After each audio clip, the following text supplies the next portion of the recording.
Bonsoir à tous. Ce soir, un thème, je dirais, assez classique en archéologie biblique, à savoir Sodome et Gomorrhe. La destruction de Sodome et Gomorrhe, donc on va lire rapidement le texte pour se mettre dans le bain, si je puis dire.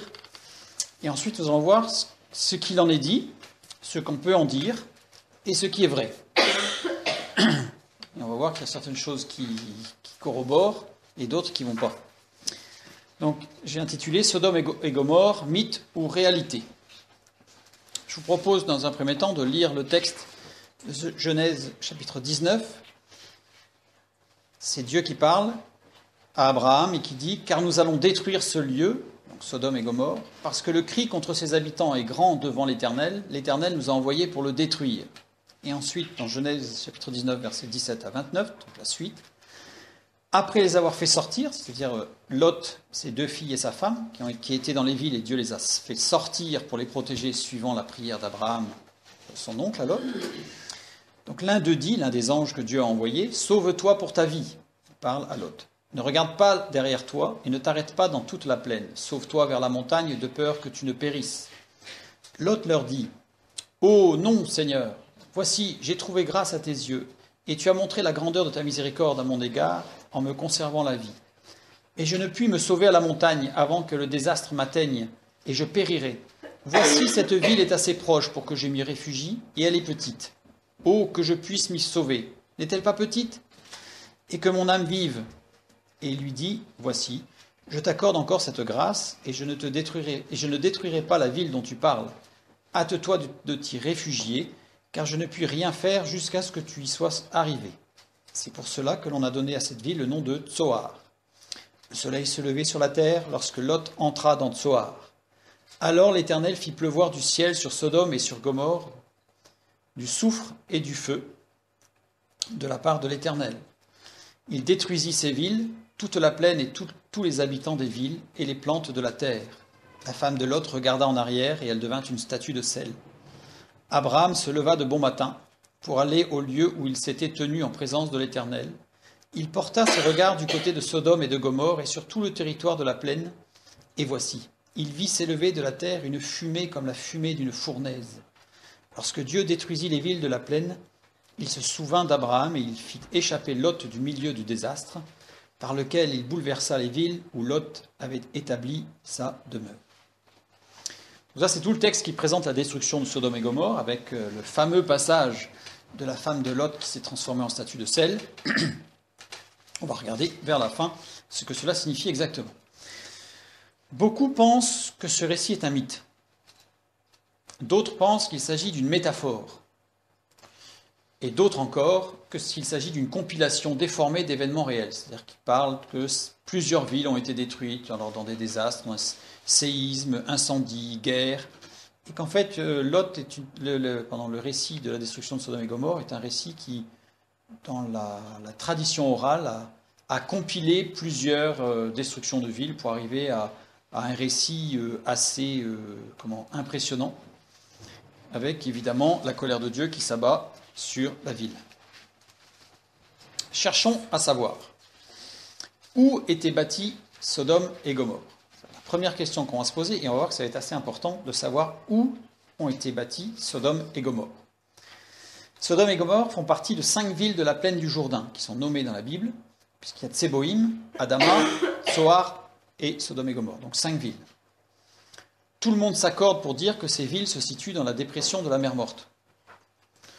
Mer Morte d'ailleurs, qui en arabe s'appelle Barlout, c'est-à-dire mer de Lot. Donc, on a un indice, je dirais, historique au niveau linguistique, c'est que nous, ça s'appelle la mer Morte, mais pour les Arabes autochtones, ça s'appelle Barlout, c'est-à-dire la mer de Lot. Pourquoi on parle de la dépression de la mer Morte? Ça, c'est juste une petite information qui a quand même son importance. Elle est à 400 mètres sous le niveau de la mer. C'est le niveau le plus bas de la Terre, non immergé. Donc voilà, 400 mètres sous le niveau de la mer. Donc là, c'est une petite carte avec la mer Morte.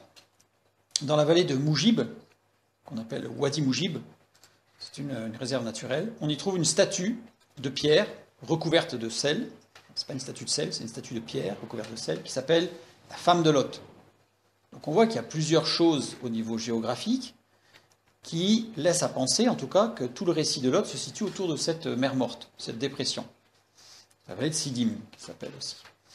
Alors cette statue, évidemment, ne représente pas véritablement ce qui pourrait rester de la femme de Lot, parce que c'est une statue qui fait 6 mètres de haut, donc qui n'est pas à taille humaine. Mais en tout cas, elle est sur un promontoire, c'est-à-dire qu'elle se voit de très très loin, et elle est d'ailleurs, je ne l'ai pas montré, mais elle est sur la route principale de tous les rois, de tous les marchands qui commerçaient entre l'Arabie Saoudite, donc la péninsule arabique, et qui remontaient en Israël, voire jusqu'au Liban, passaient par cette route, et faisaient face à un moment donné à cette femme de Lot, comme s'il y avait une sorte de panneau indicateur en disant attention, ici il s'est passé quelque chose. Oui. Est-ce qu'on sait de quand elle date cette statue ? J'ai pas regardé si on savait quand est-ce qu'elle datait cette statue, mais il y a pas mal de statues un petit peu de cette forme, surtout des statues de sel dans la mer morte. J'ai pas mis de photos, mais on a des alignements de centaines de statues comme ça, de sortes de stalagmites géantes de sel. Donc on pourra en parler peut-être à la fin, mais voilà. En tout cas, c'est une sorte de panneau indicateur. Et dans le sud de la mer Morte, on a une montagne qui s'appelle la montagne de Lot. Donc on a plusieurs choses quand même qui viennent nous décrire, qui nous viennent circonscrire le lieu. Certains pensent que Sodome et Gomorrhe étaient sur la côte ouest de la mer Morte en Israël, du côté israélien. D'autres pensent qu'elle était bâtie sur la côté est, c'est-à-dire du côté jordanien. D'autres encore pensent qu'elle a été engloutie dans les eaux, donc elle est entre les deux. Comme ça, on a à peu près tous les cas de figure. Qu'est-ce que nous lisons dans la Bible ? En Genèse chapitre 13, nous lisons qu'Abraham et Lot se partagent des terres à Béthel. Béthel, où est-ce que ça se situe par rapport à la mer Morte ? Voilà, ça se situe au nord-ouest. Puis ils se séparent, puisque les bergers se disputent entre eux, il n'y a plus assez de surface d'herbe pour les moutons, donc il y a des puits d'eau, mais ils se disputent, ils se bagarrent. Donc à un moment donné, ils se séparent. Lot prend la direction du sud-est, dans la vallée du Jourdain, c'est ce que nous dit le texte biblique. Il descend dans la vallée du Jourdain, parce qu'ici en fait le Jourdain, c'est le Jourdain qui alimente la mer Morte. Donc il descend dans la vallée du Jourdain, et il s'établit à Sodome. Alors Sodome, pour l'instant, on ne sait pas où c'est. Dans 1 Samuel chapitre 13, nous lisons, les Philistins installèrent leur camp à Michmash. Où se situe Michmash ? Michmash se situe au sud-est de Béthel, donc ici. Et dans le texte, il nous est dit qu'il se divisa en 3 compagnies. Donc le camp se divisa en 3 compagnies. Une qui alla au nord vers Ophra, une qui alla à l'ouest vers Beth-Horon, et une, c'est ça qui est intéressant, qui alla vers l'est, vers la vallée de Tseboïm, du côté du désert. On a vu que Tseboïm faisait partie des 5 villes qui étaient associées à Sodome et Gomorrhe. Donc ça veut dire qu'on sait que Tseboïm est à l'est de Béthel. On a bien quelque chose qui correspond au texte. Sachant que des siècles après, puisque là, dans 1 Samuel chapitre 13, on est quasiment, on va le voir, mais on est quasiment, que je ne dise pas de bêtises, 3 siècles après Lot, 3-4 siècles après Lot. Donc on a encore le nom de cette ville, malgré le fait qu'elle a été détruite plusieurs siècles auparavant, et résonne comme celui de Sodome. D'ailleurs, encore aujourd'hui, Sodome, ça parle. D'ailleurs, ce qu'il faut savoir, c'est qu'il était commun de donner à une ville le nom d'une ville ancienne qui avait été détruite. C'est pour ça, par exemple, que nous avons 3 Jéricho différents. 3 villes de Jéricho différentes. Donc, une qui date de Josué, c'est-à-dire en 1400 avant Jésus-Christ. Une qui a été reconstruite en 29 avant Jésus-Christ. C'est pour ça que dans un des passages de l'Évangile, il est dit que Jésus sortit de Jéricho et juste après, il rentra dans Jéricho. En fait, et il guérit d'ailleurs un malade sur le chemin entre Jéricho et Jéricho. Donc certains utilisent ça pour dire « Oh là là, le texte raconte des bêtises ». En fait, non, parce qu'il y avait 2 Jéricho. Il y avait l'ancienne Jéricho qui datait de Josué et la nouvelle Jéricho bâtie en moins 29. Et il y a la Jéricho d'aujourd'hui, en 1992, qui n'est pas située, une fois non plus, exactement sur les sites des 2 Jéricho anciennes. Donc on a 3 Jéricho différentes. Donc ça arrive. Dans Genèse 10-19, nous avons un autre passage qui nous parle des villes de Sodome et Gomorrhe. C'est la description des frontières du pays de Canaan. Les limites des Cananéens allèrent depuis Sidon. Donc Sidon, ça se situe tout au nord d'Israël, du côté de Guérar jusqu'à Gaza. Donc là, ça descend. Guérar est en bas. Et du côté de Sodome, donc là on descend, on va vers l'est. De Gomorre, on remonte. Donc là j'ai mis des cercles parce que, eh bien justement, on ne sait pas exactement où ça se situe. On sait que c'est par là. Mais on ne sait pas exactement où ça se situe, contrairement à Guérar et à Sidon où j'ai mis des petits points. Ensuite on a Adama, qui est à nouveau plus au nord. Tseboïm, qui est plus au nord, là on l'a vu tout à l'heure avec les Philistins, ce qui nous permet de Tseboïm d'être beaucoup plus circonscrit, on sait que c'est vraiment par là. Et après, jusqu'à l'Écha, on remonte au nord pour enfin refermer le pays de Canaan. On sait par ailleurs que les descendants de Lot sont restés dans la région, puisque c'est les descendants de Lot, c'est Moab, les deux fils de Lot qu'il a eu avec ses filles à son insu, puisqu'il était alcoolisé par ses filles. Gaza, la question m'est posée, où est Gaza? Gaza c'est ici, c'est sur la bande ici, jusqu'à Guérar. Là. Gaza c'est ici, la partie verte un petit peu là sur l'ouest, sud-ouest d'Israël. Donc il y a Moab, et l'autre fils de Moab qui est Ammon, ou Ammon, qui est ici. Donc on voit qu'ils sont restés dans ce parage-là. Ce qui nous laisse à penser que Sodome et Gomorre et Tsoar étaient plutôt du côté jordanien. Et dans Genèse 14.1, on nous dit que des rois sont venus du sud pour faire la guerre aux villes de Sodome et Gomorre. Ils ont pris Lot et sa famille. La bataille a lieu dans la vallée de Siddim. Et un autre texte biblique nous dit que la vallée de Siddim, il est dit la vallée de Siddim, qui est la mer Salée. Genèse 14.3. Donc on est bien dans la mer Morte. On est bien dans la mer Morte. Maintenant, on sait que c'est dans cette région-là. L'arrière-plan géologique de cette région. La vallée du Jourdain se situe sur une faille géologique. Donc là, j'ai représenté rapidement une représentation. En fait, on voit la faille qui descend ici jusqu'à la mer Rouge. En fait, elle descend jusqu'à la Corne de l'Afrique. Elle contourne l'Éthiopie, elle redescend. Si un jour cette faille devait s'ouvrir, on sait que l'Éthiopie devrait se détacher du continent africain, puisqu'elle ne fait pas partie de la même plaque tectonique que l'Afrique. Donc là, il y a un découpage.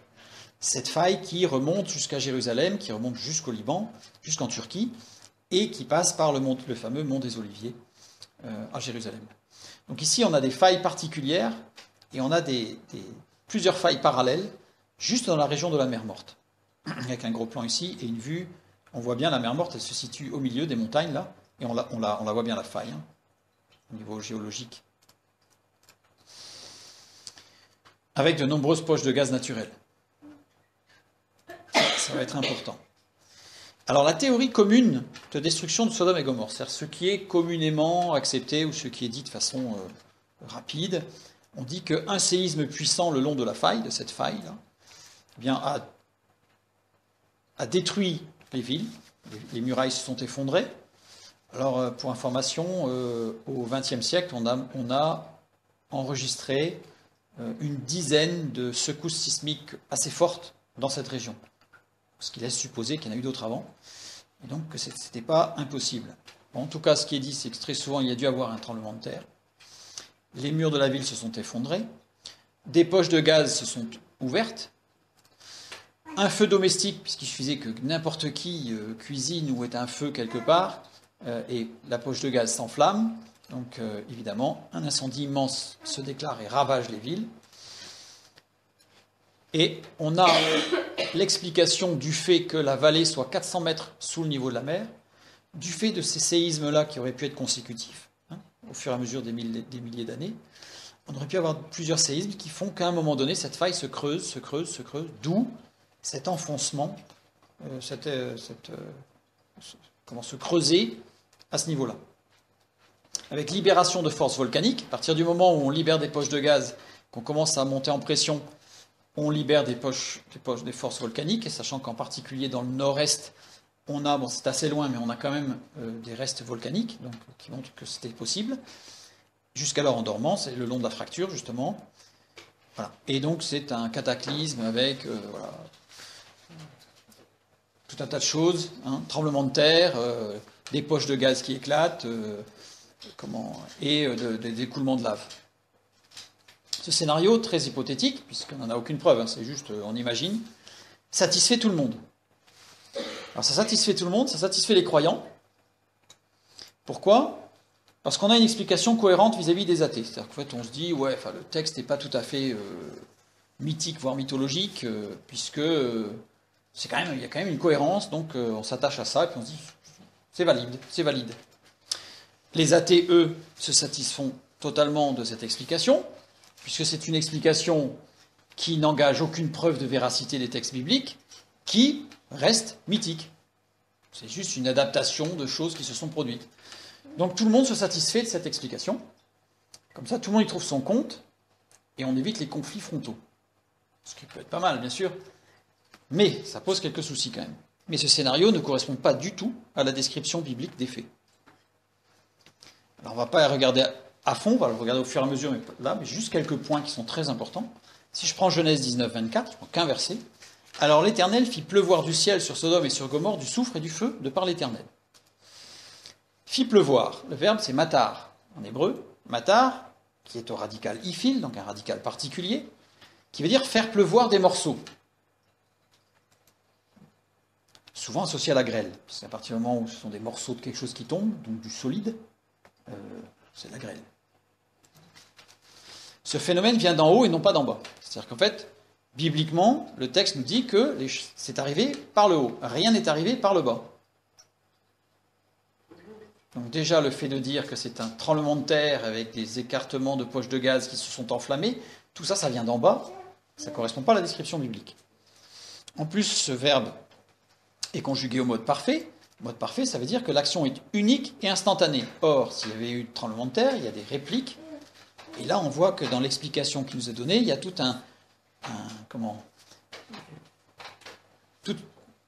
plusieurs événements les uns après les autres qui se chevauchent ou qui s'enchaînent les uns les autres. Donc on n'est pas quelque chose d'instantané et d'unique. Donc on voit que l'explication commune ne correspond pas à l'explication biblique. Ensuite, on nous dit que c'est du soufre et du feu. Or, il n'y a jamais de dégagement de soufre dans une éruption volcanique. On a parfois, sur certains cas, des restes de soufre qui sont accumulés en souterrain et qui peuvent ressortir, mais on n'a pas d'écoulement de soufre. Or, le texte biblique nous dit bien qu'il s'agit de soufre venu d'en haut. Or, un volcan ne crache pas de soufre. Donc, là non plus, ça ne correspond pas du tout. Du coup, eh bien, je suis allé voir un peu plus loin. Évidemment, j'ai cherché parce que ça ne me convient pas. C'est-à-dire qu'à partir du moment où on a des éléments bibliques qui ne correspondent pas à ce que l'on peut voir et lire ou entendre, il faut aller creuser. Alors, la première découverte qui va nous intéresser, c'est une découverte archéologique de 1894. C'est la mosaïque de Madaba, qui se trouve en Jordanie. Alors, cette mosaïque, elle se trouve dans une église, l'église Saint-Georges d'ailleurs, dans une ville, Madaba, qui représente une topographie, c'est une carte, du nord du Liban jusqu'au delta du Nil. Donc elle est très très large cette carte, et de la mer Méditerranée jusqu'aux déserts orientaux. Donc c'est vraiment, je dirais, le Liban, Israël, avec un peu la Jordanie, jusqu'en Égypte. Donc on a vraiment un ensemble. D'ailleurs, cette carte est très précise, puisqu'elle a permis de résoudre plusieurs problèmes, plusieurs questions historiques sur la localisation de nombreuses localités disparues et de monuments enfouis.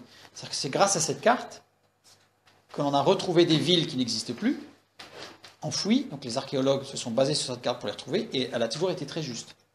Sur les monuments aussi. La précision géographique est impressionnante. Surtout si on superpose la carte avec la carte de la mosaïque, il y a une petite faute, mais de la carte de la mosaïque, et une carte moderne. Si je superpose, alors désolé pour la qualité, parce qu'en agrandissement c'est pas terrible, mais en fait, c'est très très précis. Je crois de mémoire que cette mosaïque est faite de 11 000 petits morceaux collés les uns après les autres. 17 000 heures de travail, a priori, il a fallu pour la réaliser. Donc c'est une carte qui est très très précise, et qui, pour l'instant en tout cas, n'a jamais été prise en défaut au niveau de sa localisation, autant de sites comme des villes, autant, par exemple dans Jérusalem c'est assez précis, puisqu'il y a des points précis de sites importants qui ont été retrouvés, ils ont creusé, ils ont retrouvé exactement ce qui était là. Et cette mosaïque indique avec précision où se trouve la ville de Tsoar, la fameuse ville où Lot s'est enfui. Et elle est localisée précisément ici, une ville qui aujourd'hui s'appelle Saphi. Donc elle fait partie des sous-bassements en fait d'une ville moderne qui existe, qui s'appelle Saphi. Et c'est là où Lot s'est réfugié. Comment est-ce qu'il a pu déterminer qu'elle était à cet endroit-là, Tsoar ? Alors cette mosaïque est très très ancienne, puisqu'elle date de 604. Donc, ça veut dire qu'à l'époque, en 604, on avait encore la connaissance du positionnement géographique. Et on va le voir juste un petit peu après, pourquoi cette ville de Tsoar, en fait, elle était si réputée. Parce qu'à flanc de colline, il y a une grotte à cet endroit-là.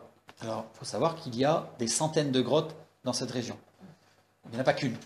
Mais il y en a une en particulier qui est indiquée sur cette mosaïque et qui s'appelle sur la mosaïque la grotte de... Non, ça commence par un L et la mosaïque est effacée. Donc, ça commence par la grotte de L. Voilà. Donc, on peut supposer fortement qu'il s'agisse de la grotte de Lot. Cette grotte a été retrouvée. On sait qu'elle a été habitée à l'âge du bronze et plus par la suite. Elle a été habitée un court moment à l'âge de bronze. On y a retrouvé des vases, des restes alimentaires, etc., toutes datées de l'âge de bronze.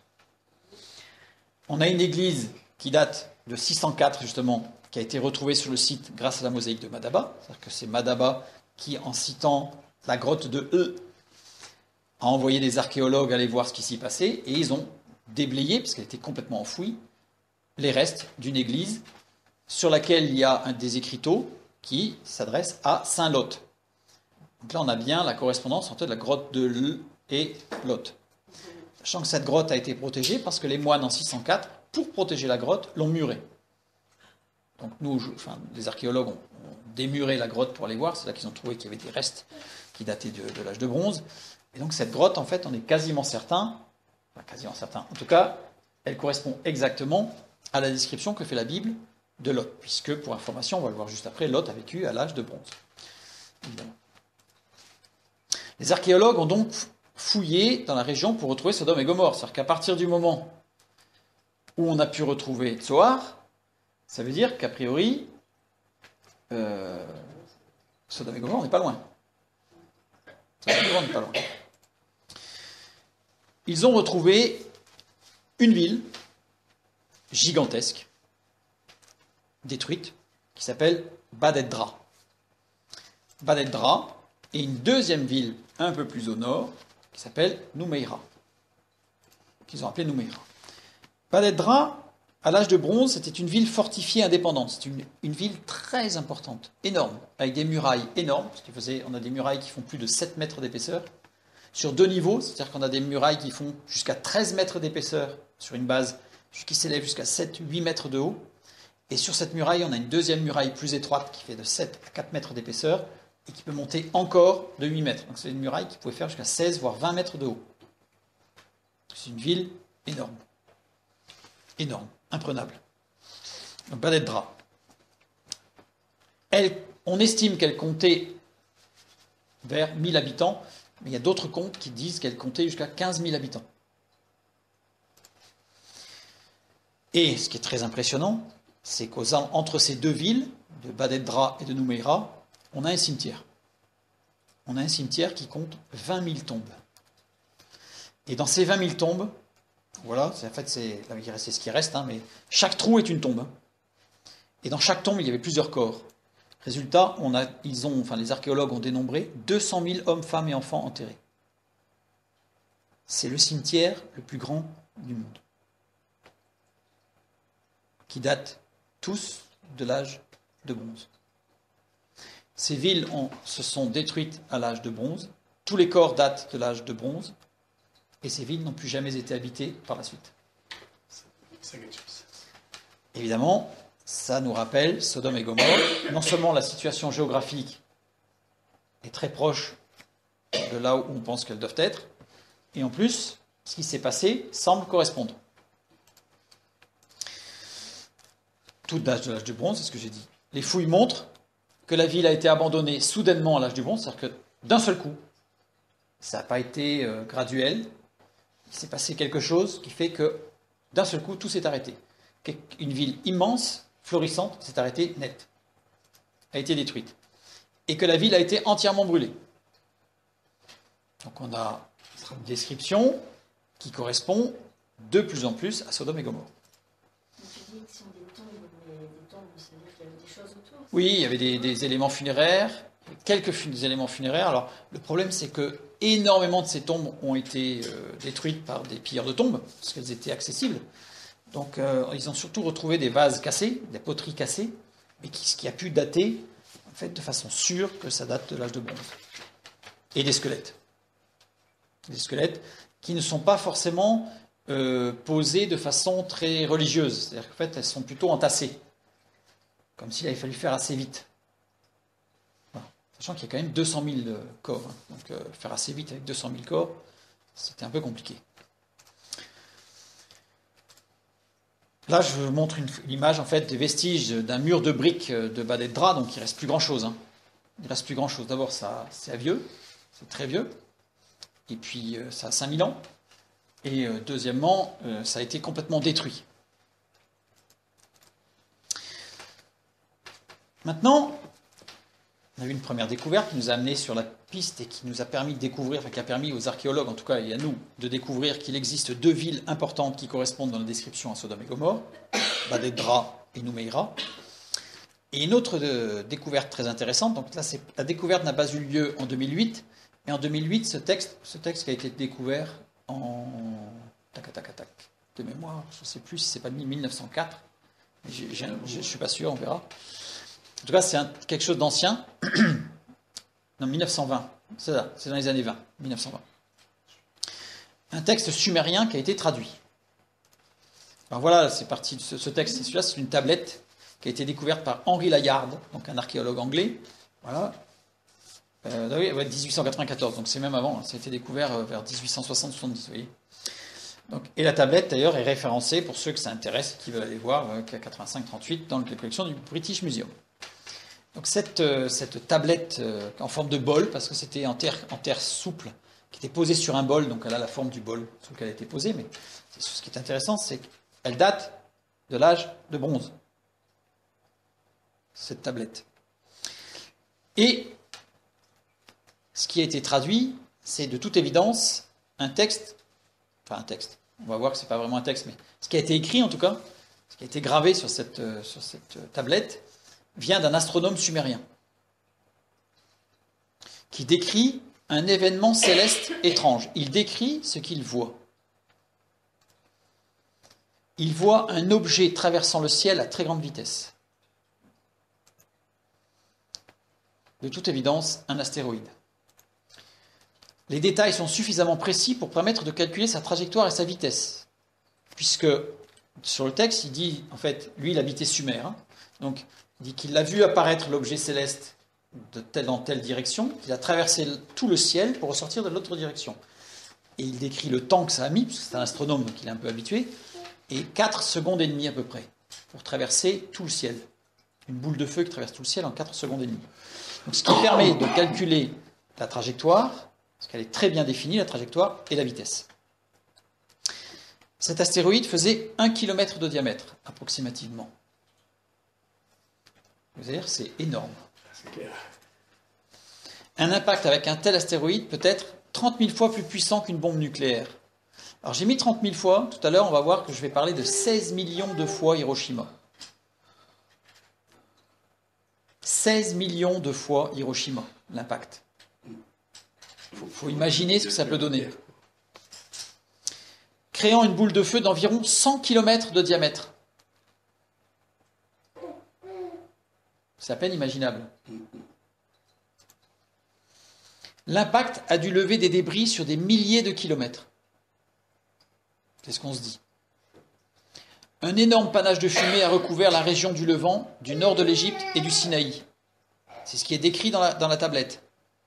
Et c'est le résultat de ce qui a été vu. C'est-à-dire qu'en fait, toute la région du Sinaï, du sud d'Israël, du nord-est de l'Égypte, jusqu'au nord, était recouverte de panache noir. Il y a eu une pluie de feu dans la région de Sodome et Gomorrhe. Que nous dit la Bible? Dieu détruit Sodome par une pluie de feu et de soufre. Donc, il n'y a pas que Sodome, il y a Gomorre aussi qui a été détruite, mais aussi Tséboïm et Adama. Et Tsoar, par la suite, parce que Lot s'est réfugié à Tsoar, puis il est monté dans la grotte, et après Tsoar a été détruite. Lot et ses filles pensaient être les derniers survivants sur terre. Ça, on le sait dans le texte biblique, puisque dans Genèse 19, il est dit, l'aînée dit à la plus jeune, donc les deux filles de Lot, notre père est vieux, il n'y a point d'homme dans la contrée pour venir vers nous selon l'usage de tous les pays. C'est-à-dire que là, ils vont décider d'enivrer leur père pour avoir un enfant de lui, puisqu'ils sont plus, il n'y a plus d'hommes. Quand il est dit, et il n'y a point d'homme dans la contrée, Baaretz, Baaretz qui veut dire sur la terre. C'est pas dans la région. C'est-à-dire que les filles de Lot, quand elles voient le désastre, elles se disent, on est les derniers survivants sur la planète Terre. Donc il va falloir qu'on repeuple la Terre. Et selon l'usage de tous les pays, Kal Haaretz, ce qui signifie de toute la Terre. Selon les usages de toute la Terre. Donc on est bien, le cataclysme a dû être énorme, parce qu'il ne s'agit pas juste des petites villes qui ont été détruites, ça devait être terrible. Et le résultat, c'est que on dirait aujourd'hui qu'elles ont vu un environnement apocalyptique, c'est l'anachronisme, évidemment, mais elles ont assisté à quelque chose d'effroyable. Le disque en terre cuite est une carte du ciel de l'époque. En fait, tout a été tracé. Certaines constellations sont facilement identifiables. On a reconnu facilement le Gémeaux, les Poissons et d'autres. Donc les constellations. Des noms sont aussi écrits dans d'autres écrits astronomiques qu'on a retrouvés de Sumer. Donc ça permet de faire des corrélations pour voir qu'ils parlent bien de la bonne, par exemple, les planètes, Jupiter, Saturne, Mercure. Donc on a une description du ciel qui est très précise. Et sur cette tablette, l'astronome a indiqué exactement la trajectoire de l'astéroïde observé. Exactement. Première observation dans la constellation du Poisson. C'est ce qui est décrit dans la tablette. Il a traversé le ciel entre Pégase et Aquila, puis il a disparu à l'horizon. Donc on a un axe et il a disparu, l'objet.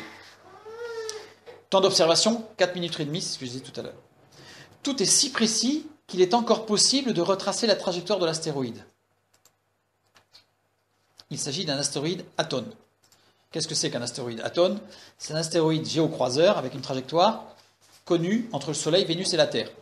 Donc il y a énormément d'astéroïdes qui voyagent là, entre Terre-Soleil, je vais dire, et Vénus. Ce sont des géocroiseurs, et ceux-là ont une forte probabilité, ou un risque important de s'écraser sur la Terre. Alors ils s'en écrasent tous les ans, hein, mais en général ils sont tout petits, donc ça fait une petite lumière, on ne voit rien du tout. On estime qu'il y a à peu près 17 000 tonnes d'astéroïdes qui tombent sur la Terre par an. Ils mesurent de 30 mètres de diamètre à 1,5 km de diamètre. Ces astéroïdes Atone. Sur la Terre, il y en a... Non, on va voir qu'il vaut mieux pas qu'il y en ait souvent sur la Terre qui arrivent. Il vaut mieux pas. Je vais donner une référence tout à l'heure. Là, il y a en 2015, en février 2015, oui c'est ça, donc l'année dernière, il y a un astéroïde qui s'est écrasé. Il n'a pas fait que traverser, qui s'est écrasé sur la Russie. C'est un phénomène exceptionnel qui a été filmé par des caméras de surveillance, donc on voit ce qui s'est passé. Il faisait 17 mètres de diamètre. Et je vais vous inviter par la suite, ceux qui s'intéressent, à aller sur YouTube, à regarder les vidéos de cet astéroïde de 17 mètres de diamètre et de voir les dégâts que ça a fait à des centaines de kilomètres de distance. Des fenêtres qui ont été soufflées. Les gens sont tombés à la renverse. Et il faisait 17 mètres. Celui dont on parle, il fait 1000 mètres. Les passionnés ont modélisé sur informatique le ciel de l'époque. Alors les passionnés, c'est Alan Bond, spécialiste anglais de la balistique en haute atmosphère, c'est pas n'importe qui quand même, et Mark Hempsel, spécialiste international anglais en aérospatial. C'est-à-dire que ce sont deux personnes qui se sont mis ensemble et qui ont utilisé d'ailleurs des logiciels qui servent à calculer les trajectoires des fusées ou navettes qui décollent ou qui reviennent sur la Terre, et d'autres des logiciels qui sont utilisés par l'armée pour des études balistiques, simulation de bombes sur différentes régions du monde, si jamais il y avait un conflit. pour trouver le point d'impact de l'astéroïde. L'objectif, c'est de trouver où cet astéroïde est tombé. Eh bien, l'impact est en Europe. Cet astéroïde est tombé en Europe. Il n'est pas tombé sur Sodome et Gomorrhe, il est tombé en Europe. Eh oui. Et pas en Israël. Eh ben non. Dommage.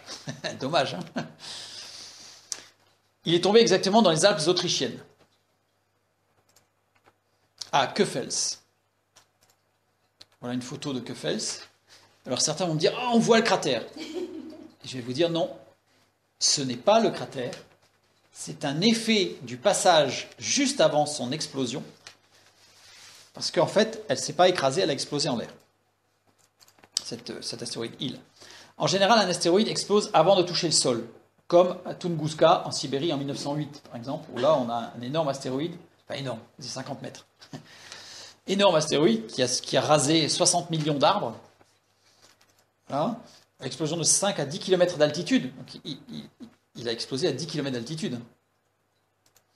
Et pour autant, il a causé un séisme de magnitude 4,5 à 5 à 1000 km de distance. L'onde de choc fut enregistrée en Europe occidentale et aux États-Unis. Vortex de poussière et de cendres entraîné jusqu'en Espagne. La poussière qui a été levée est partie jusqu'en Espagne. À Tunguska, l'astéroïde ne mesurait que 50 mètres de diamètre.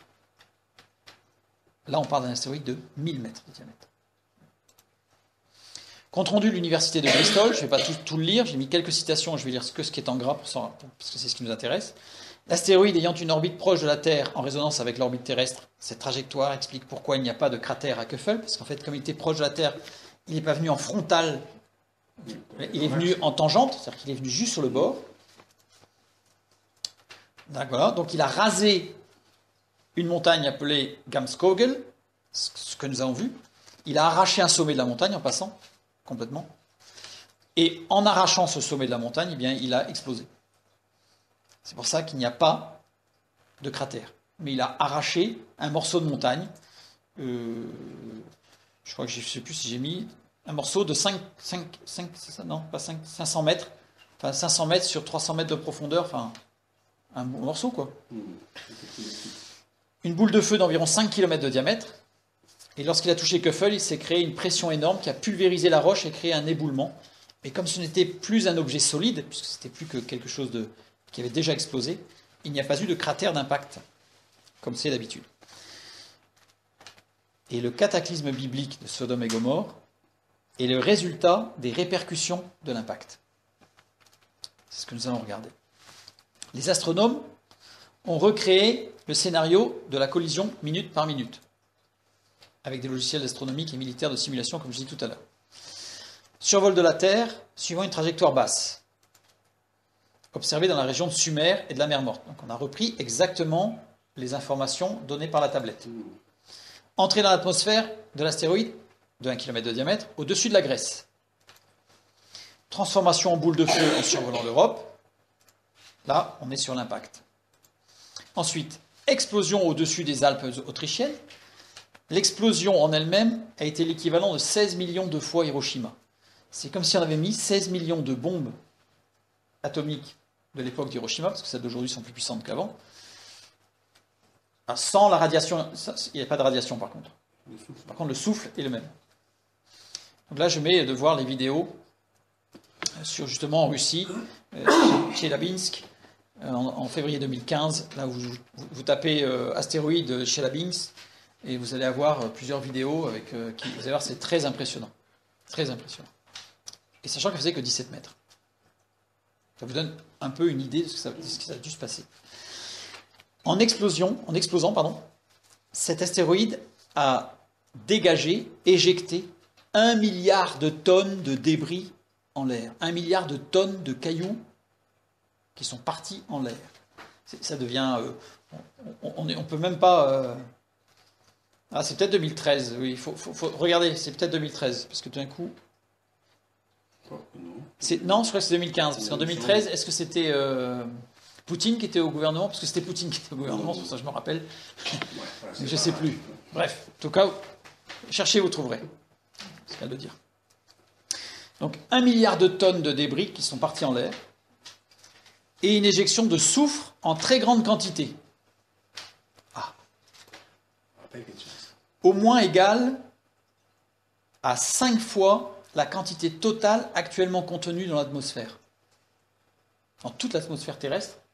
Donc on estime que le dégagement de soufre est au moins 5 fois le volume actuel de soufre dans l'atmosphère. Création d'un nuage de pierre, de poussière et de terre. 1 milliard de tonnes. Obscurcissement du ciel de l'Europe. Il fait nuit. Des pierres sont projetées à plus de 100 km par seconde de l'autre côté de la Méditerranée. C'est-à-dire que les tests en balistique montrent que, vu les angles et l'impact, la poussière est projetée de l'autre côté de la mer Méditerranée. Retombée des débris au-dessus de la mer Morte. À plus de 2500 km de l'impact. Ça n'a pas pu tomber partout. Non, en fait, c'est monté dans la stratosphère et c'est redescendu en cloche. En fait, les calculs montrent qu'il y a eu de la poussière, elle, par contre, qui s'est répandue, on va voir. Mais le solide, le dur, lui, il est monté sous l'impact, il a été projeté, donc il est... Alors autour, ça a dû faire mal autour, hein, quand même. Mais le milliard de tonnes est parti dans les airs jusqu'à la stratosphère et est retombé. Et en retombant, voilà, une nouvelle pénétration de l'atmosphère et donc un nouvel échauffement. Et ça a réchauffé. Une pluie de feu. Ça a réchauffé, forcément. Puisque là, c'est des millions de petits astéroïdes qui tombent. Échauffement du sol de la vallée de la mer Morte à 400 degrés Celsius. Le sol, par terre, faisait 400 degrés Celsius. Ça, on le sait par les calculs. On le sait par les calculs. On sait par les calculs que le sol a dû atteindre les 400 degrés. Vous imaginez. Enflammement immédiat de tout ce qui est inflammable et des êtres vivants. C'est-à-dire qu'à partir de 248 degrés, un corps humain, la peau et la graisse qu'on a naturellement dans le corps, s'enflamment instantanément. C'est le point d'enflammement. C'est-à-dire qu'en fait, à 248 degrés, le corps, donc tous les animaux et les êtres humains, s'enflamment. Non, mais alors du coup, les 200 000... Comment ? Et les os. Avec les os, alors, ouais. Avec les os, parce que d'ailleurs, j'ai pas mis de photos, c'est pas terrible, mais si on voit les ossements, en fait, c'est pas des sépultures, hein, c'est des tas d'os, quoi. Ah, ok. C'est des tas d'os.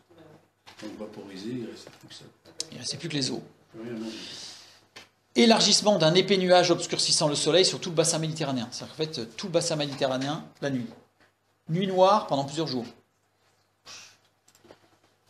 Déplacement de l'épais nuage sur toute la planète. Puisqu'après, à partir de là, ça se déplace au gré des vents. Donc là, on est sur les répercussions directes de l'impact. Donc les calculs montrent que tout ça, c'est possible. Et ça s'est même produit de façon sûre, puisque on a retrouvé des traces à Keffels, où des géologues, des astronomes sont allés sur place et ont vérifié, ont pu constater, il y a des rapports, comme celui que j'ai lu des parties tout à l'heure, qui montrent que oui, c'est comme ça, et ça n'a pas pu être autrement, et d'après les calculs, ça peut être que comme ça. La tablette cunéiforme permet de dater l'événement avec précision. Ça va devenir encore plus intéressant.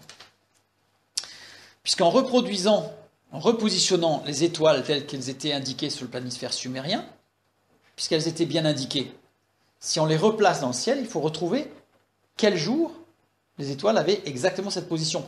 Parce que comme tout est en mouvement de partout, il est totalement impossible qu'on ait deux fois exactement la même configuration dans l'histoire. Donc comme on a un plan, une sorte de photo de l'époque, on va dire, sur la Terre cuite, on peut retrouver. Donc c'est ce qui a été fait en recherchant avec un logiciel d'astronomie, évidemment, les logiciels qui sont utilisés par la NASA, quel jour on a eu ce positionnement précis d'étoiles.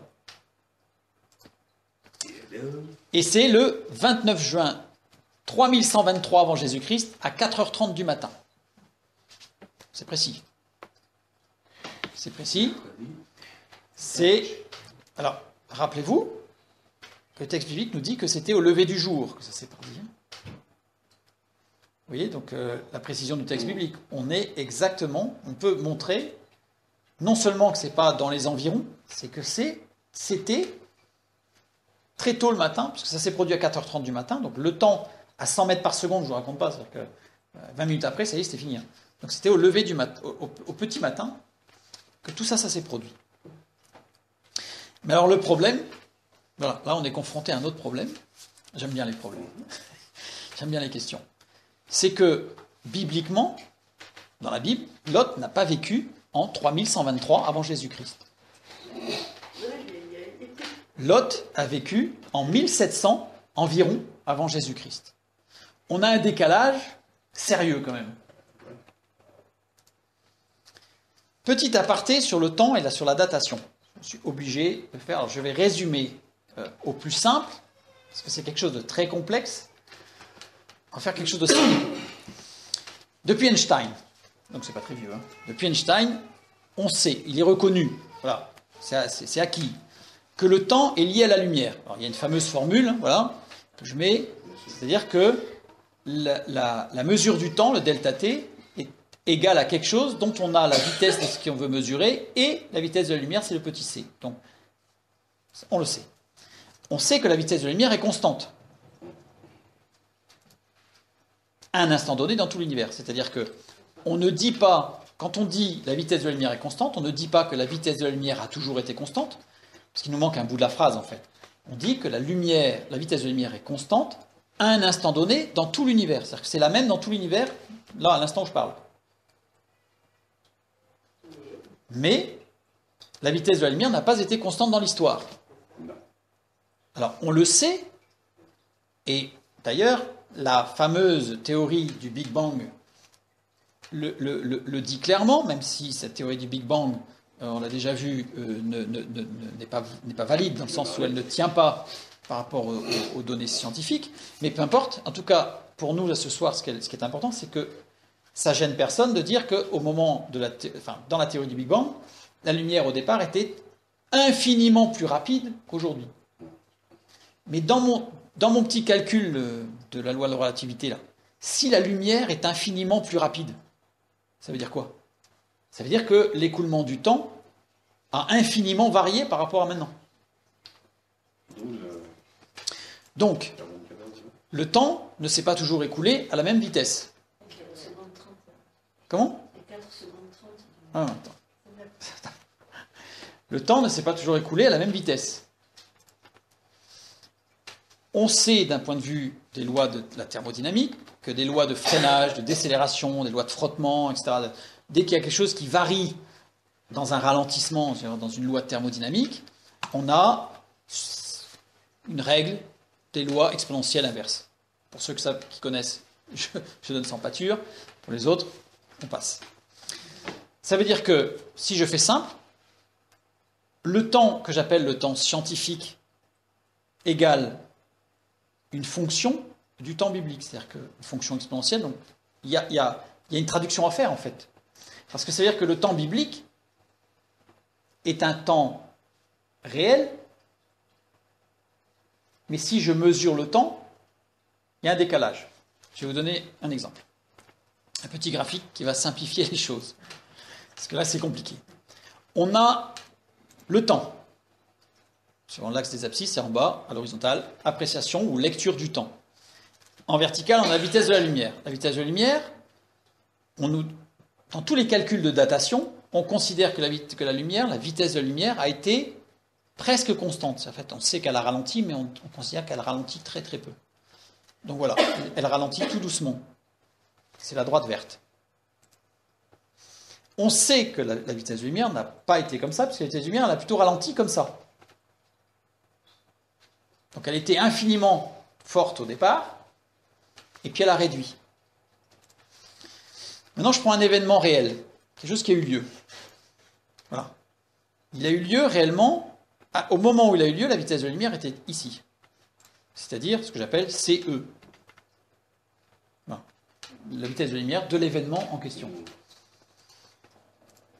Si maintenant, je considère que cet événement, je dois le dater en prenant en considération que la vitesse de la lumière s'est ralentie tout doucement.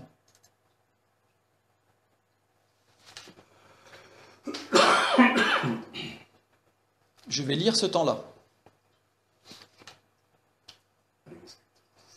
C'est-à-dire que, j'essaie d'être simple, hein, parce que ce sont des notions qui sont très très compliquées, très complexes.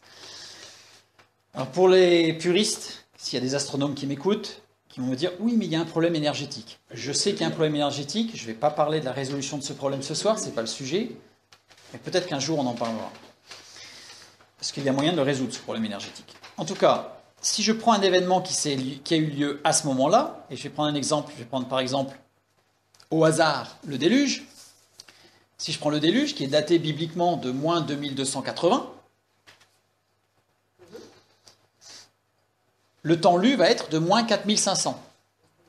Donc ça veut dire que ce n'est pas la peine d'aller chercher des traces dans les géologiques et datations au carbone 14, etc., d'un déluge en moins 2280, on ne trouvera pas. Par contre, si on cherche des traces d'un cataclysme mondial de cet ordre en moins 4500, on va en trouver. Prenons un autre exemple, pour montrer que ça varie très très vite. Je prends maintenant le feu, c'est-à-dire ce qu'on appelle la maîtrise ou la domestication du feu, la maîtrise du feu. Bibliquement, la Bible nous parle de la domestication du feu en moins 3820, approximativement. Je ne vais pas rentrer dans les détails de comment je fais pour trouver ça. Voilà. La Bible nous parle de la domestication du feu en 3820 avant Jésus-Christ. Si je prends la même échelle, je vais avoir une mesure du temps en moins 483 000. On retrouve les datations qui nous sont données à peu près. Si maintenant je prends l'âge de pierre, c'est-à-dire là où l'homme a fabriqué, les scientifiques vont nous parler de Homo habilis, qui a fait ses premiers outils en pierre, en silex. J'ai pas mis, je crois ? Non, j'ai pas mis. Pour fabriquer ses propres outils. La Bible va nous dire que c'est aux alentours des 3920 avant Jésus-Christ. Si je prends la même formule, je vais arriver à 2,5 millions d'années. C'est vraiment exponentiel. Ah ben c'est exponentiel, après ça part très très très vite. Bon, avec quelques problèmes, ce qu'on appelle en limite en infini, ça c'est des lois mathématiques, je ne rentre pas dans le sujet.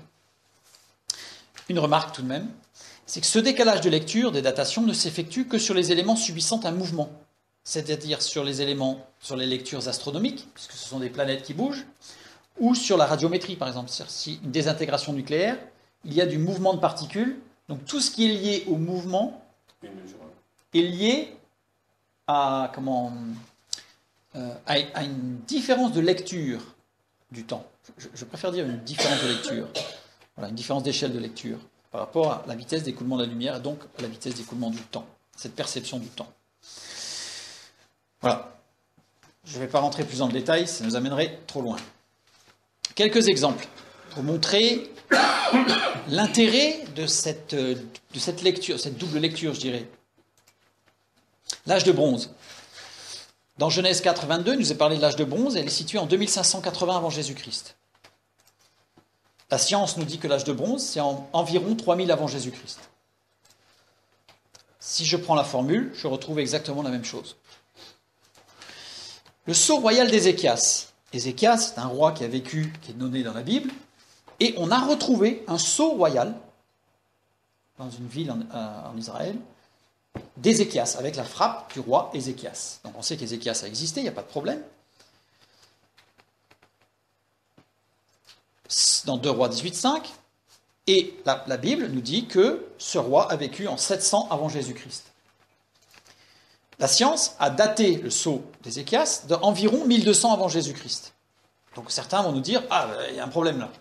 En fait, il n'y a pas de problème, puisque si on considère la correction de lecture en fonction de la vitesse de l'écoulement de la vitesse de la lumière, on a une corrélation parfaite. Prenons Jérémie, le prophète Jérémie, dont il est parlé dans la Bible. Ce prophète Jérémie, donc Jérémie 1.1, a vécu en 600 avant Jésus-Christ. Eh bien, il y a des thèses, vous pouvez chercher, vous allez voir, il y a des thèses qui montrent que Jérémie a côtoyé Pythagore. En fait, Jérémie était un intellectuel de l'époque, Pythagore aussi. Pythagore a voyagé puisqu'il est allé en Égypte et il a voyagé tout le long d'Israël, etc. Donc ils se sont rencontrés. Et d'ailleurs, on soupçonne même qu'ils se sont rencontrés à plusieurs reprises, pas non plus toutes les semaines, mais à plusieurs reprises. Il y a des thèses qui le montrent, mais il y a un problème dans ces thèses. C'est que, au niveau scientifique, Pythagore, il a vécu en 1000 avant Jésus-Christ.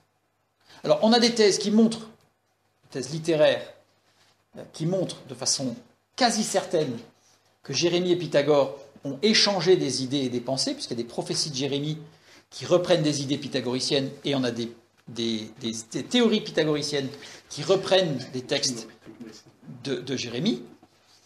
Donc c'est sûr, mais ils n'ont pas vécu à la même époque. Sauf que si on prend le décalage de lecture, ils ont vécu en fait exactement à la même époque.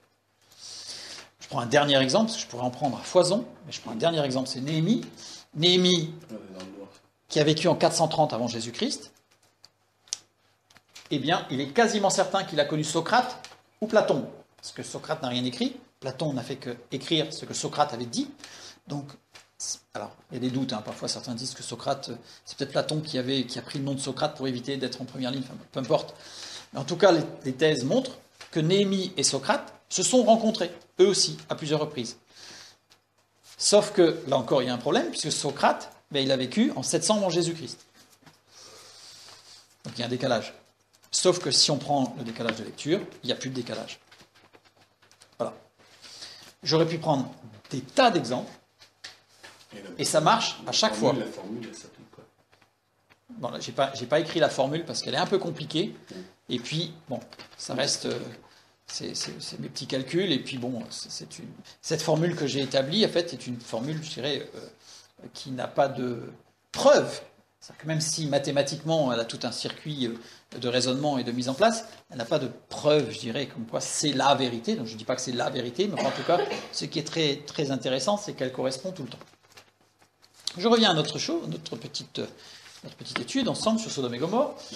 On nous dit que cet astéroïde Atone a percuté la Terre en moins 3123, le 29 juin, moins 3123 à 4h30 du matin. Eh bien, si j'applique cette date à la formule, j'obtiens moins 1890 de temps réel. Lot a vécu.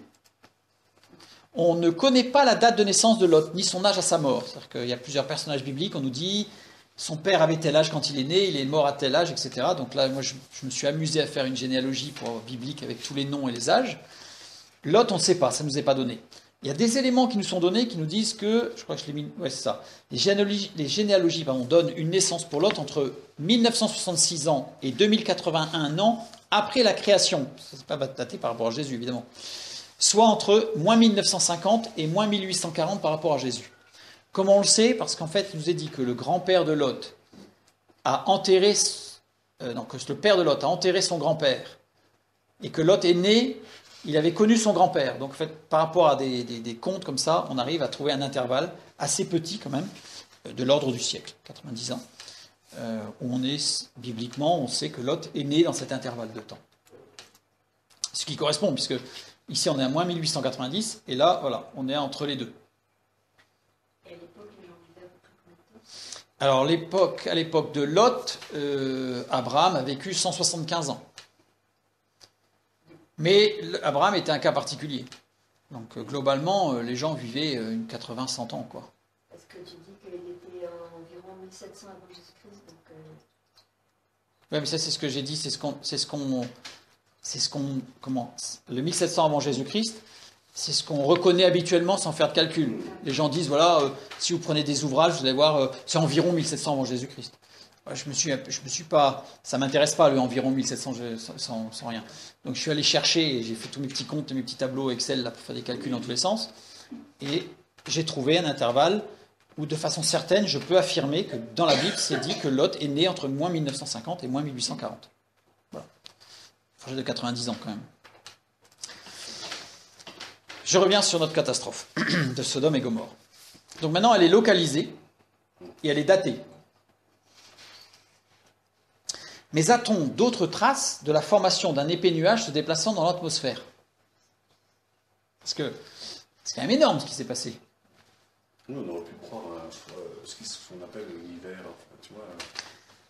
Sachant que s'il y a un nuage de cette ampleur, c'est une explosion de cette ampleur sur la planète, c'est clair que... Je vais fermer la fenêtre.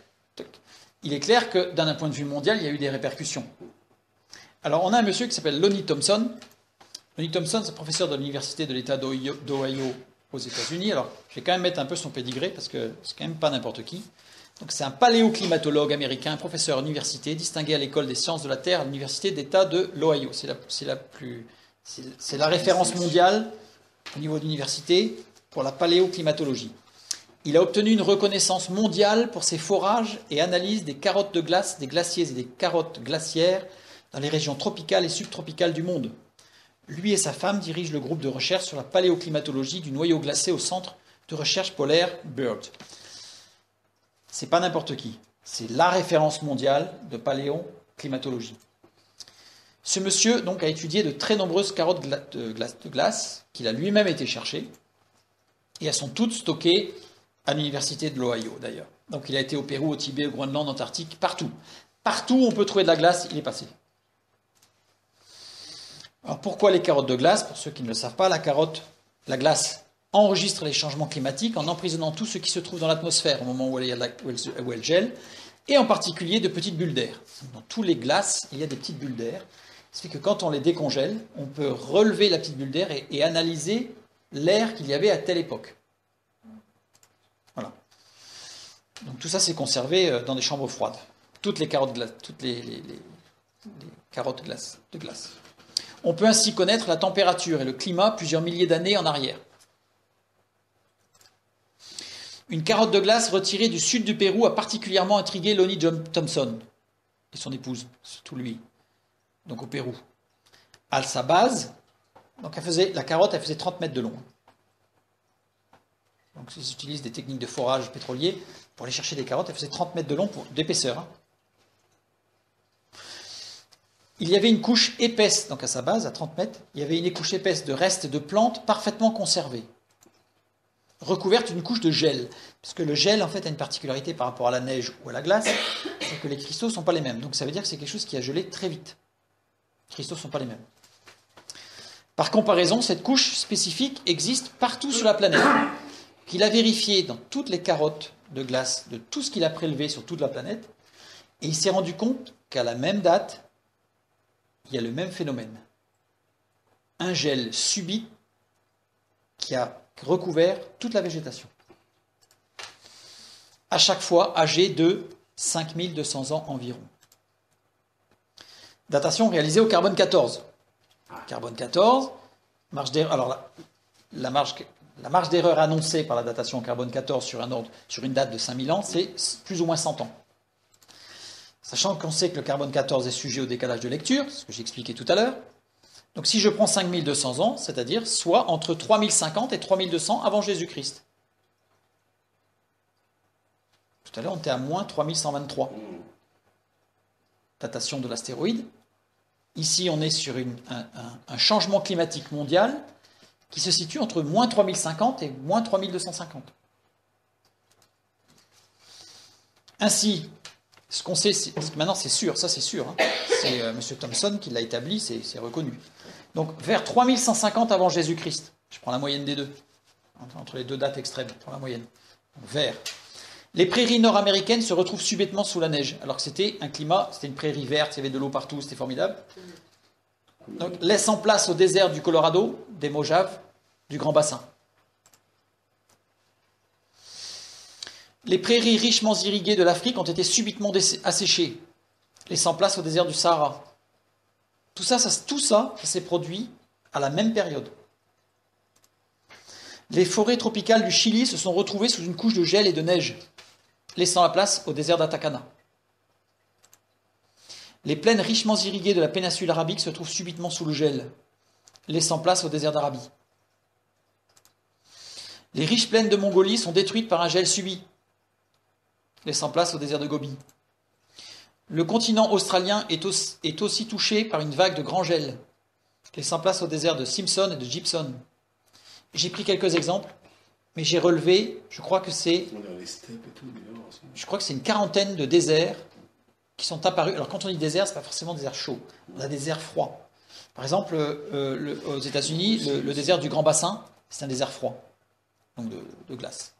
Le désert de Gobi, c'est un désert froid aussi. Il n'y a pas de glace, mais il est froid. Donc il n'y a pas que des déserts chauds comme le Sahara, des déserts froids.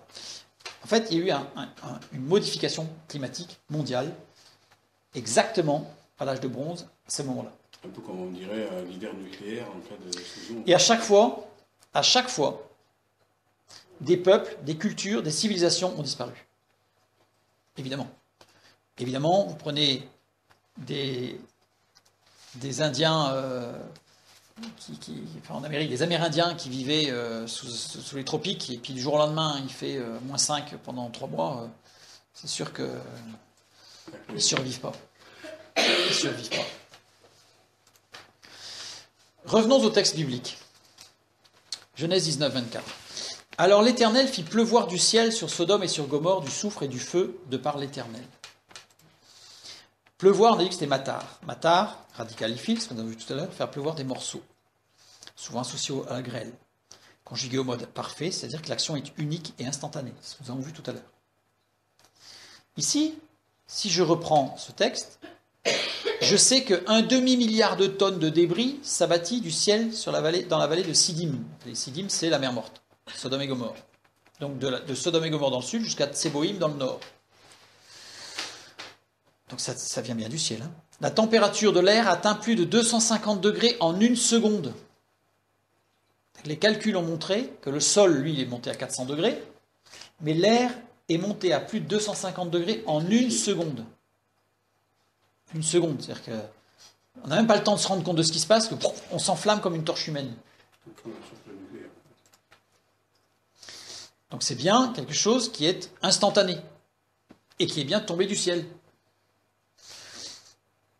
Sur Gomorrhe, donc, du ciel sur Gomorrhe, du soufre. Alors, gophrite, littéralement, en hébreu, ça veut dire une roche de soufre qui brûle. Donc, dans nos traductions, on l'a souvent traduit par soufre. On l'a souvent traduit par soufre, mais littéralement, si je devais traduire, c'est une roche de soufre qui brûle. Roche, évidemment, ça correspond bien aux morceaux qui tombent du ciel. Lors d'un crash d'astéroïdes, se forme du soufre en grande quantité. C'est ce que nous avons vu tout à l'heure. En 1924, William Albright et Melvin Keel, alors ce sont des archéologues américains, biblistes, philologues, ça veut dire qui étudient les langues anciennes, et des langues sémitiques en particulier, et un spécialiste de céramique, et c'est des spécialistes de céramique. Les dépôts de rochers de soufre ont découvert, en fait, en 1924, des dépôts de rochers de soufre sur tout le bassin de la mer Morte. C'est-à-dire que tout ce que l'on trouve dans le bassin de la mer Morte est impacté comme ça, comme si du soufre incandescent était venu frapper à très grande vitesse les roches, puisqu'elles se sont incrustées comme des impacts de balles. Et c'est rentré dedans. Et donc toutes les constructions, les murs que l'on peut retrouver, les vestiges, et les cailloux qui sont sur le sol sont tous criblés de ces rochers de soufre. Ces rochers de soufre. D'ailleurs, on les a nommés, et si vous tapez sur Internet Brimstone Sulfur, en anglais, vous allez voir que c'est lié en fait à Sodome et Gomorrhe, parce que c'est que à cet endroit-là qu'on retrouve ça. Voilà, ici j'ai mis une façade où on retrouve tous les impacts, je fais un gros plan, on retrouve tous les impacts ici, de morceaux de soufre qui sont plus ou moins gros, et c'est du soufre pur, 100% de soufre. C'est une sorte de coquille, si on se déplace dans la région avec un couteau ou quelque chose, on peut les prendre, il n'y a pas de problème, on les enlève, elles sont partout. Si on l'ouvre en deux, c'est du soufre à l'état pur. Mais du soufre à l'état pur, non pas cristallisé, je crois que c'est ce que j'ai mis ici. Ensuite. Donc ces concrétions ne se retrouvent nulle part ailleurs sur la Terre, pas un seul endroit sur Terre où on retrouve ça. Voilà à quoi ça ressemble. Ça ressemble à un caillou, une sorte de coque dure, vitrifiée, avec du soufre à l'intérieur. Le soufre primitif, par contre, ce qu'on appelle soufre primitif, c'est-à-dire ce qu'on peut retrouver dans les mines ou des choses comme ça, ou au pied des volcans, se trouve toujours soit en état cristallisé, soit associé à d'autres produits. En fait, de l'acide sulfurique, on va trouver du SO4 associé à d'autres. Mais pur, non. Ou alors sous forme de cristal. Voilà, par exemple, différents cristaux que l'on peut retrouver sur Terre, il y en a qui sont très beaux, mais ça ne correspond pas du tout à ce qui existe dans la vallée de la mer Morte, dans la vallée de Sidim. Et les impacts montrent que c'est tombé à très grande vitesse, à très haute température, partout sur la vallée. La ville de Sodome, c'était une ville fortifiée. Nous l'avons vu. Lot y entra après l'attaque des 5 rois. On a vu qu'il y a 5 rois qui l'ont pris, il était dans la vallée. Abraham est venu le libérer, il est revenu dans la vallée, et là il s'est dit, quand même, ça craint, donc je vais en ville, dans cette ville fortifiée, comme ça je suis protégé. Donc là il est rentré à ce moment-là. Bon, les textes, je les donne. Voilà ce qu'on trouve comme concrétion. Alors certains vous disent, ça, mais non, ça, en fait, ça ce sont des rochers en fait, des falaises quoi. Mais si on regarde de près, ce sont des cailloux, d'ailleurs, quand on voit qu'ils sont impactés de soufre, des boules de soufre, là, partout, et qui sont brûlés. C'est-à-dire que la pierre, elle est brûlée.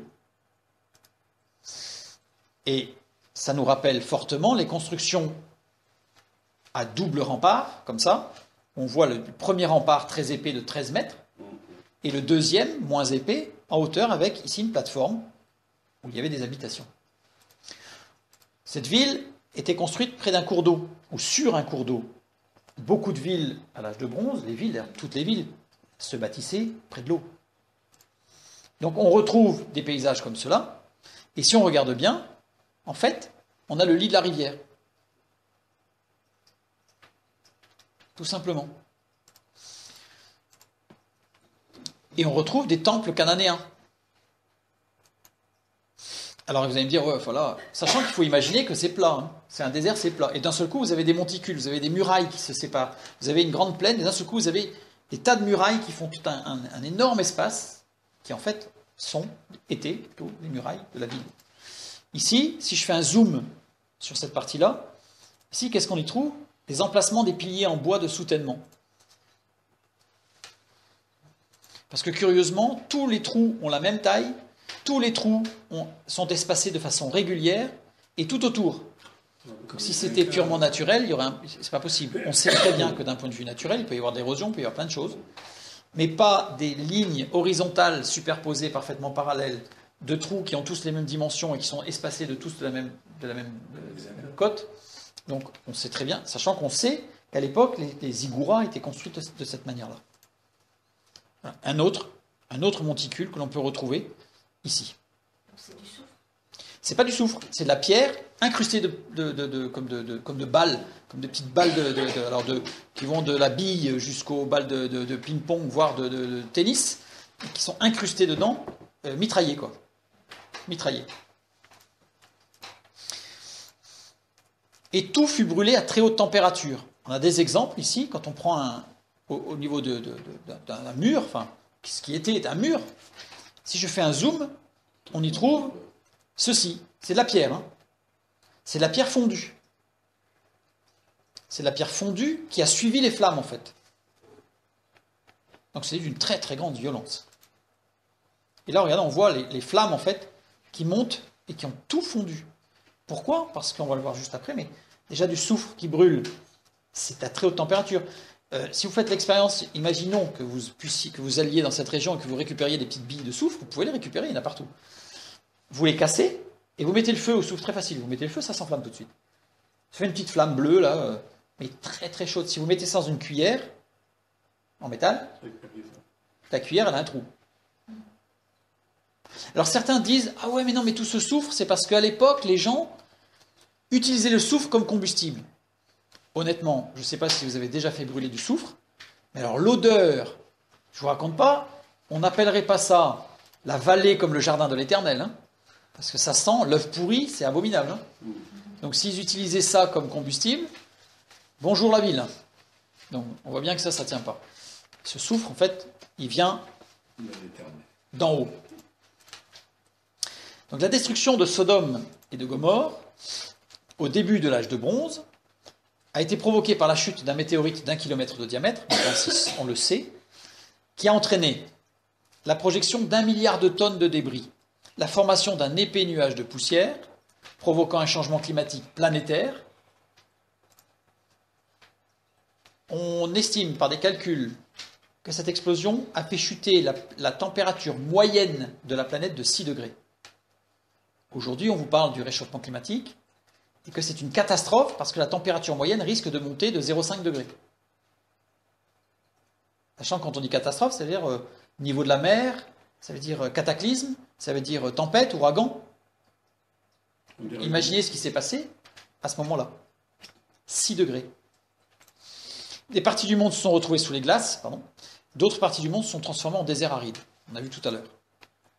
Alors, la formidable explosion du Pinatubo, le 15 juin 1991 aux Philippines, donc c'est un volcan, par les 10 millions de tonnes de sulfate propulsées jusqu'à 35 km d'altitude. On n'est pas au milliard, on est à 10 millions d'altitude, et de vastes ensembles de nuages qui ont fait plusieurs fois le tour de la Terre, a engendré une baisse des températures sur la planète de 0,4 à 0,6 degrés dans l'hémisphère nord et de 0,4 dans l'hémisphère sud. D'ailleurs, à la suite de ça, certains ont dit que pour lutter contre le réchauffement climatique, il suffirait tout simplement de projeter dans l'atmosphère des sulfates et des sulfures. Mais en fait, ça a été abandonné parce que tout de suite on s'est rendu compte que ça posait d'autres problèmes, à savoir que si on faisait une telle chose, on détruirait la couche d'ozone en quelques années, donc il n'y aurait plus d'ozone, donc plus de protection contre les ultraviolets, donc il n'y aurait pas le réchauffement climatique, on aurait d'autres problèmes, donc ça ne tient pas. Et imaginez ce que ça a pu donner quand même à l'époque. 1,5 milliard de tonnes de ces débris retombent dans la plaine de la mer Morte sous forme de boules de feu, parce que c'est tout embrasé. L'air de la plaine de la mer Morte se réchauffe jusqu'à plus de 250 degrés durant 1 à 2 secondes, ça monte d'un seul coup. Ceci étant dit, honnêtement, les Grecs de l'époque, qui ont dû voir passer 1 milliard de tonnes dans le ciel au-dessus, ça devait être beau quand même. Pour eux, ça devait être beau. Pour les autres, c'était pas terrible. Pour eux, ça devait être beau. Des boules de soufre ne cessent de tomber, entretenant les incendies et chauffant le sol jusqu'à 400 degrés, parce que les boules de soufre, elles sont incandescentes et quand elles tombent, elles éclatent et donc elles mettent du feu. Sachant que le soufre, quand il brûle, d'abord, ça sent très mauvais, mais ça monte très très fort en température. Il y en avait des milliers, des milliers, des millions. Tout a été détruit et brûlé. Lot s'est échappé avec sa femme et ses 2 filles. Mais pas si loin que ça, quand tu... Jusqu'à une grotte dans les hauteurs au-dessus de Tsoar. Alors pas si loin que ça, ça fait quand même 50 km. Et la grotte est très profonde, et donc en étant au fond de la grotte, parce que ce qu'il faut savoir, c'est que ça a chauffé en 1 ou 2 secondes, mais ça s'est refroidi assez vite aussi. Mais le problème, c'est que les gens se sont enflammés comme des torches humaines, en fait, en 1 seconde. En 1 seconde. 248 degrés pour le corps humain. Car Tsoar aussi a été détruite, mais après le départ de Lot, justement. Tout ça, l'augmentation de la température, on sait qu'il y a des poches de gaz à cet endroit-là. L'augmentation de la température et cette chute de 1,5 milliard de tonnes, ça secoue quand même, fait exploser les poches souterraines de gaz naturel. Donc on y arrive quand même. Mais le point de départ, c'est pas ça. Ça, c'est une conséquence. Et ce qui s'est passé, c'est que ça a projeté le sel des mines de sel souterraines abondantes de la région. C'est-à-dire qu'on sait qu'il y avait des mines de sel, on sait que Salomon se procurait le sel en très grande quantité dans cette région-là, parce qu'il y avait des mines de sel. Mais là, elles ont explosé. Elles ont explosé, littéralement. Ce qui a engendré cette salinité particulière de la mer Morte. Alors certains disent que la mer Morte, en fait, c'est parce que comme elle est à 400 mètres sous le niveau de la mer, à un moment donné, dans les ères anciennes, le niveau des mers a monté, donc la Méditerranée est passée par-dessus les montagnes et a rempli cette cuvette. Ensuite, elle s'est retirée et par évaporation, il ne reste plus que le sel. Sauf que si on fait un calcul de volume de sel de la mer Morte, qui est à 35%, enfin 275 grammes, 275 grammes de sel par litre d'eau, c'est pas le lac le plus salé du monde. En Afrique, il y a un lac qui fait 370 grammes de sel par litre. Là, c'est 275. Si on fait un calcul par rapport au volume de l'eau, à peu près, ça veut dire que 1/100 du sel de toute la Méditerranée se serait accumulé juste dans ce tout petit endroit de 75 km de long. Donc non seulement elle l'aurait rempli, mais par un mystérieux mystérieuse attirance, tout le sel serait allé là. C'est pas possible. Donc on voit bien que le sel vient d'ailleurs. Il vient du sous-sol. La terre vomit des coulées de bitume sur les puits de forage, par les puits de forage, parce qu'en fait le texte biblique nous dit qu'il y avait des puits de bitume qui étaient utilisés justement pour enduire les murs des forteresses. Donc imaginez du bitume avec du soufre qui tombe dessus enflammé. Bitume, c'est une sorte de goudron. C'est du pétrole brut en fait. Pétrole brut à l'état visqueux. Voilà, l'état visqueux. Certains textes anciens parlent de poids. Par exemple, dans le bateau de Noé, il est parlé de la poix, c'est du bitume en fait, qui permet, c'est une sorte de pâte très épaisse, une sorte de très grasse, qui permet d'étancher en fait, étancher les bateaux. Ils utilisaient beaucoup ça pour étancher des bateaux. Et donc là, il y avait des puits de bitume, puisqu'on a des textes anciens, et même dans la Bible, il est parlé de ces puits de bitume. Et bien en fait, sous la pression, la température, le bitume ressort en coulée. J'ai mis une photo, je crois.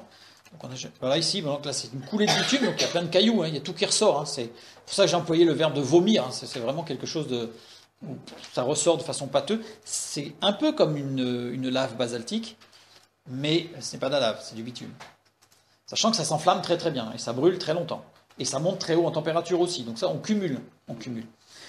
Et il s'enflamme instantanément vu la température du sol, évidemment. Donc le gaz, explosion avec des flammes on entretient tout là. D'où le texte d'Abraham qui dit qu'il regarda et il vit comme une fournaise. Le terme employé, d'ailleurs, ce terme est à la base de cette imagerie de l'enfer. Parce que dans la Bible, en fait, il n'est jamais parlé de l'enfer comme étant un endroit, un lieu de souffrance. Il est parlé du lac de feu, etc. Mais ce sont des expressions qu'il faudrait bien traduire et bien comprendre. Mais cette imagerie populaire, je dirais, c'est le soufre, c'est le feu, vient de cette description de la vallée de Siddim et de Sodome et Gomorrhe. Pourquoi Abraham n'est-il pas touché? Une question. Pourquoi Abraham n'est-il pas touché? Parce que d'abord, il est à plusieurs dizaines de kilomètres, il est à l'abri, parce que c'est très localisé en fait. C'est monté très fort en température. Mais il faut savoir que c'est une pluie, c'est une sorte de parabole. Le milliard de tonnes, le demi-milliard, il est monté, il est redescendu à cet endroit-là, c'est tout. Donc c'est monté en température à 250 degrés pour l'atmosphère, à 400 degrés pour le sol, mais au niveau du sol, parce que le soufre, si vous faites brûler du soufre, même si c'est un énorme paquet de soufre, vous le mettez à 50 mètres et c'est bon, il ne fait pas chaud. Donc c'est très, très localisé en fait. Et Abraham, lui, par rapport à Sodome et Gomorrhe et par rapport à la vallée, il est à 80 ou 100 km. Il a quand même pu voir ce qui se passait. Mais il a vu, parce qu'il était sur la hauteur, donc il a vu une sorte de fournaise. Ça devait être une véritable fournaise. Par contre, c'est pas décrit dans la Bible combien de temps ce qu'il vit avec. Le terme employé en hébreu, quand il dit qu'il vit comme une très, très, très forte fournaise, c'est un terme qui est très très fort, et c'est celui-là qui a donné l'imagerie populaire de l'enfer. C'est quelque chose d'atroce, c'est quelque chose d'inimaginable. On peut imaginer que ce soit inimaginable, justement. Il y a dans le texte, nous avons presque terminé, il y a dans le texte un détail très intriguant. Dans Genèse 19, 26, la femme de Lot regarda en arrière et elle devint une statue de sel. Alors là, il y a beaucoup de choses qui ont été écrites là-dessus. Mais je pense que plutôt que d'aller élaborer des philosophies, des idéologies, des imageries, des imaginaires-eries, je ne sais pas ce qu'on peut dire, toutes sortes de choses, lisons ce qu'il est écrit. La femme de Lot regarda. Le verbe, c'est nabat. Nabat, en hébreu, qui est lui aussi au radical ifil, donc très particulier, il n'est pas au cal. Le cal, c'est ce qui est courant. Ifil, ça insiste sur quelque chose. Le ifil représente, il me semble, 8% des conjugaisons de façon générale. Donc, nabat, ça veut dire contempler. Contempler, donc c'est très précis, c'est quelque chose de fort, c'est pas juste jeter un œil, c'est on contemple. On reste bien regardé. Vous savez, c'est comme quand on a parlé de David qui avait vu Bathsheba qui se baignait. Le verbe, quand c'est traduit comme ça, on a l'impression qu'il a jeté un œil et qu'il a vu une femme qui se baignait. Littéralement, c'est il contempla longuement. Donc, c'est-à-dire que, voilà. Donc il y est allé. Voilà. Donc là, ici, c'est conjugué au mode imparfait cette fois-ci. Donc c'est-à-dire qu'il exprime une action.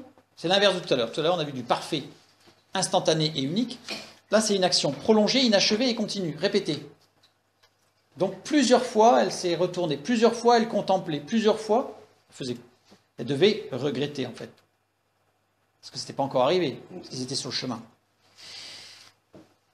En arrière, achar. Achar qui veut dire derrière, qui veut dire ensuite, et la racine de achar, c'est retarder, différer, s'attarder.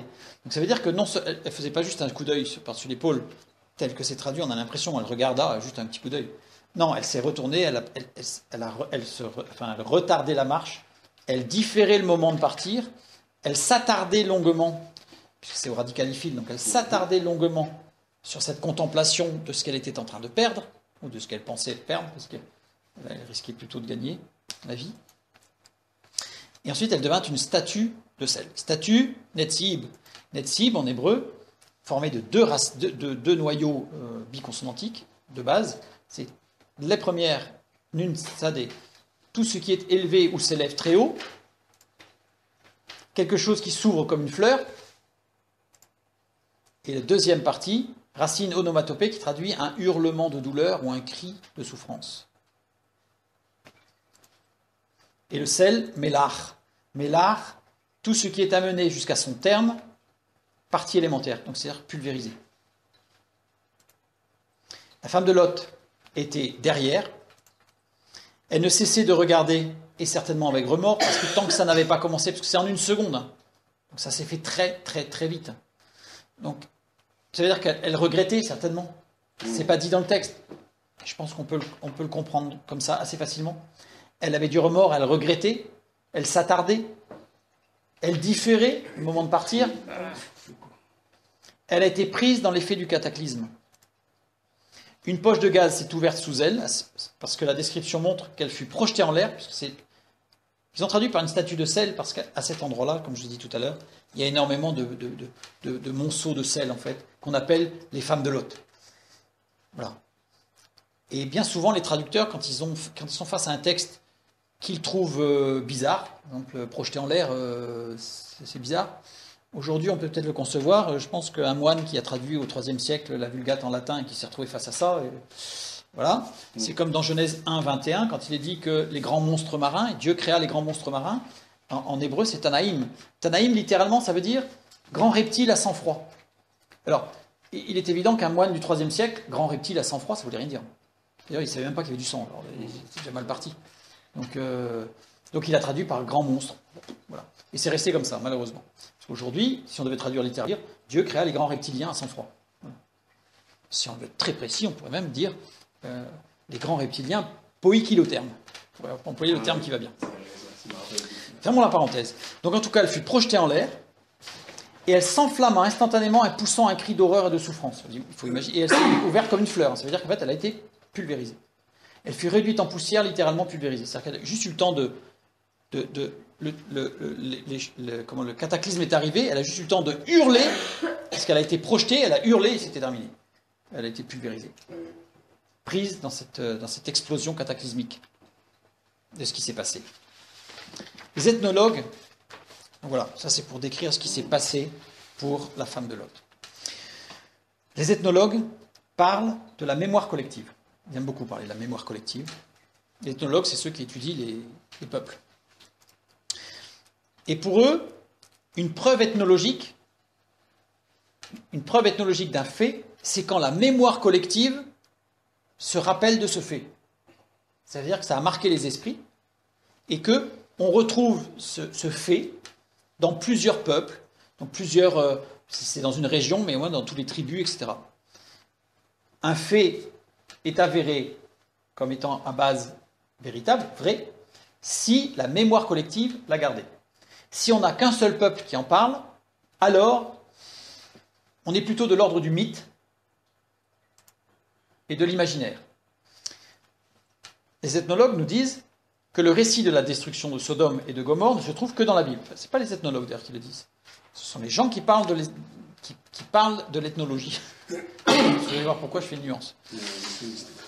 Le récit de la destruction de Sodome et Gomorrhe ne se retrouve que dans la Bible. Preuve, entre guillemets, que c'est un mythe adapté. Alors on a bien vu, là, dans toute notre description de ce soir, qu'on est loin d'un mythe adapté, c'est-à-dire qu'on est très précis. En réalité, il existe au moins 20 mythes anciens qui racontent des destructions du type de l'ampleur d'un impact d'astéroïdes. C'est-à-dire qu'en fait, ça a marqué ce qui s'est passé d'un point de vue mondial. J'ai mis l'exemple d'un des mythes grecs, qui est le plus connu, parce qu'il en existe d'autres chez les Amérindiens, mais c'est franchement pas connu. Seul le récit biblique est précis et totalement cohérent. Je dirais presque contrairement à toute attente. C'est-à-dire que celui qui a écrit ça n'était pas dans la science de savoir tout ce qui se passait, de savoir tous les enchaînements. Et encore, il ne faut pas prendre trop de temps, j'ai un peu survolé, parce que dans les textes bibliques, on n'est pas rentré à fond. Mais si on rentre à fond, on y voit même des possibilités de réactions chimiques entre le soufre, le NaCl, le sel. Enfin, il se passe des tas de choses, en fait. Oui, Là, j'ai résumé le bitume est pour montrer, parce que, voilà, faute de temps. Puis après, ça devient un peu fastidieux, parce que c'est tellement de détails que ça devient trop important. Mais voilà, on voit que le texte biblique est d'une précision extraordinaire, et que ce qui s'est passé à Sodome et Gomorrhe est loin d'être un mythe. C'est exactement ce qui s'est passé, et c'est bien tombé du ciel. Et un petit détail que je n'ai pas voulu développer, mais que je fais juste que signaler, c'est que beaucoup de termes employés sur justement les morceaux, les pierres de soufre en feu qui brûlent, etc., sont des mots qui ne sont employés dans la parole de Dieu qu'à 2 endroits, à Sodome et Gomorrhe, et dans les prophéties de ce qui va se passer à la fin des temps. C'est qu'à ces 2 endroits qu'on les retrouve. Quand il est parlé de l'absinthe, etc., avec astéroïdes qui tombent sur la Terre, il n'y a que ces 2 endroits. Pour d'autres termes, comme le verbe pleuvoir, on le retrouve à un autre endroit, en Genèse. Là, ce n'est pas un endroit sur la prophétie, mais c'est un endroit, quelque chose qui s'est produit avant ces événements-là. C'est produit à la sortie du Jardin d'Éden. Et donc, voilà. On a des choses très précises qui ne sont pas là que pour des faits historiques, bien que tous les détails nous soient utiles, comme on l'a vu tout à l'heure, des textes qui nous parlent des Philistins qui se sont installés à tel endroit et qui sont séparés en 3, on a l'impression que ça ne sert à rien. Mais en fait, c'est ce qui nous permet de comprendre, de géographiquement bien localiser tout ce qui se passe. Et on a d'autres termes qui nous parlent de différents passages. Ici, je finis avec la bibliographie. J'ai mis qu'une partie des choses que j'ai compulsées et que j'ai lues pour faire toute cette étude. Que Dieu vous bénisse. À bientôt et bonne fin de soirée.